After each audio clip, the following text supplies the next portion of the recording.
Welcome to the Get Trauma Informed podcast, dedicated to unraveling the complexities of trauma, its pervasive impact, and the journey towards holistic recovery and realignment. If your radiance has ever felt muted, like I and thousands of others, you're in the right place to reignite your inner light. I'm your host, Wellness Coach Liz Blanding, and this is the Get Trauma Informed podcast.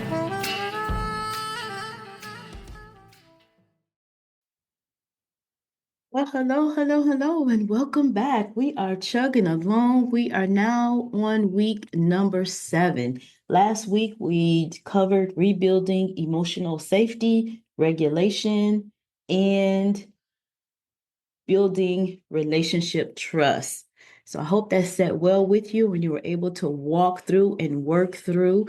For those of you that are joining us for the first time, we are working on 12 weeks of walking through the Warrior Within, a special trauma recovery program designed to help and support our veterans. So today we are going to turn our attention and talk a little bit about the effects nearly every trauma survivor, and I like to switch that word out to thriver, that I've ever worked with. But we rarely talk about in recovery spaces financial trauma. And that is huge. This is going to be a big week for us. So I hope you have your dedicated notebooks out, and let's flip over to week number 7.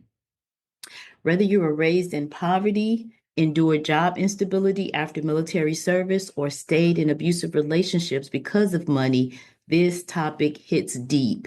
And again, this is a huge week for us. So grab your pens, paper, and your dedicated notebook, and let's just dive in. Let's talk a little bit about, or understand a little bit about, what is financial trauma. Financial trauma occurs when money is associated with fear, instability, betrayal, or powerlessness, right?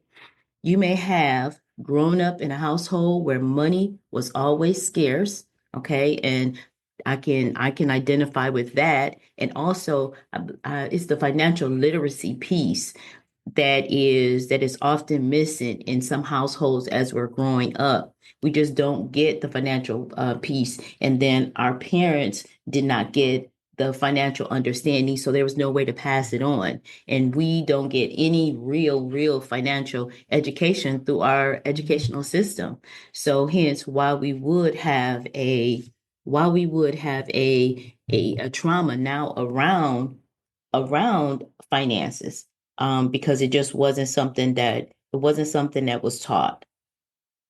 So let's dig a little bit deeper into this topic. This is a topic that hits home with me, and I believe too, a lot of us that are in the over 50 age range, we have some trauma around finances if we weren't taught it, and if finances were scarce as we were growing up. And especially if you again in the trauma space where your perspective on things is a little skewed, or our perspective on things are a little skewed.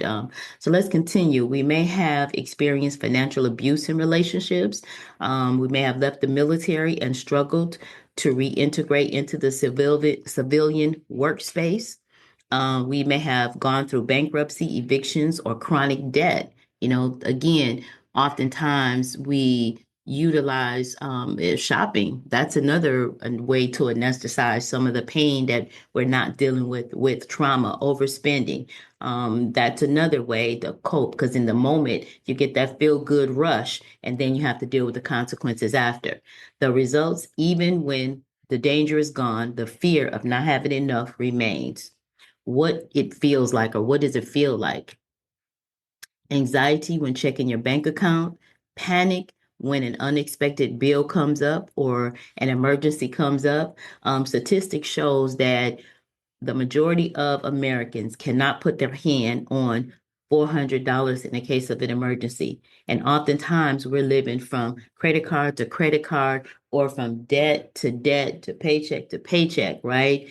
And in the entrepreneurial world, we're coming out with a series on trauma or financial trauma that's going to knock your socks off. I have an amazing, amazing coach that is going to join me, and we are going to dive into this whole arena and world of financial trauma. So keep your ears to the ground.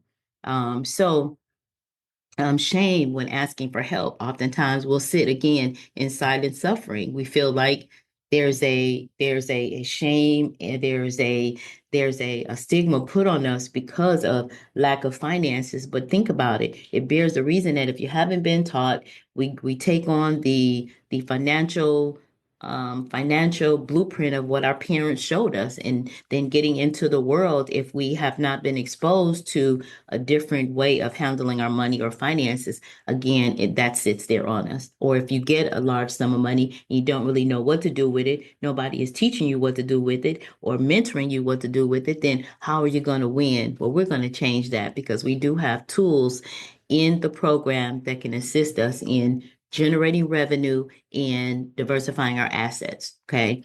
You may believe, or you may have been brought up to believe that you're bad with money, or you don't deserve abundance, or maybe you have the limiting beliefs of guilt for spending on yourself, even basic needs. I carried that for so long, being a single divorced mom, and trauma after trauma after trauma. I felt guilty every time I needed to spend something on myself, even when it was necessary. This isn't laziness. This is trauma showing up through your finances. And again, that's why we go through trauma recovery, because as we start to recover and as we start to recover and heal certain spaces, then it starts to spread out, right? From the life of the trauma-informed girl, let me share a little bit more insight. After my accident, I couldn't work and my finances collapsed. I was already dealing with complex PTSD, and now I had financial PTSD on top of everything else, right? Even after I got better, I had to retrain my beliefs about money. I learned that I wasn't broken, I was wounded. And that's big for us to really understand. I didn't need to hustle harder, I needed to heal smarter. Wow, that's huge, right? Most of us believe that we got to do more, we got to do more, we have to do more, and couple all of that I've shared with you on top of a big dose of workaholism. My choice of anesthetizing my pain was workaholism, right? And that paired with your trauma is not a recipe for success at all.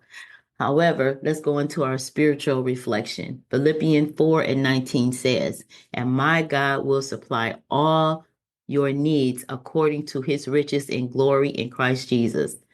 Not some needs, all needs, even emotional and financial ones, right? And as we continue to unravel and as we go into our courses, hopefully you'll see the value, and then you'll enroll in one of our courses at oasiswellnessctrs.com and join our community, join our tribe. We are supporting one another together, one breath at a time. Okay. Your reflection prompt for this week is: what message about money did you receive from trauma? And what do you want to believe instead? Right? Big week for his big week. This week, we began building a new money mindset. This is rooted in healing, recovery, and not in fear. Wow. Amazing, amazing stuff today. Well, again, as always, take one breath at a time. We are walking one breath at a time, right? And make sure that you're kind to yourself, you're merciful to yourself, and make sure that you stay fearless until next week. We'll see you then. Bye for now. It's time to buckle up. No more suffering in silence. Our Power Pack journey to recovery and realignment starts now. Remember, you were collateral damage on someone else's warpath. Trauma is not your fault. Recovery, however, is your responsibility. I'm your host, Wellness Coach Liz Blanding, and this is the Get Trauma Informed podcast.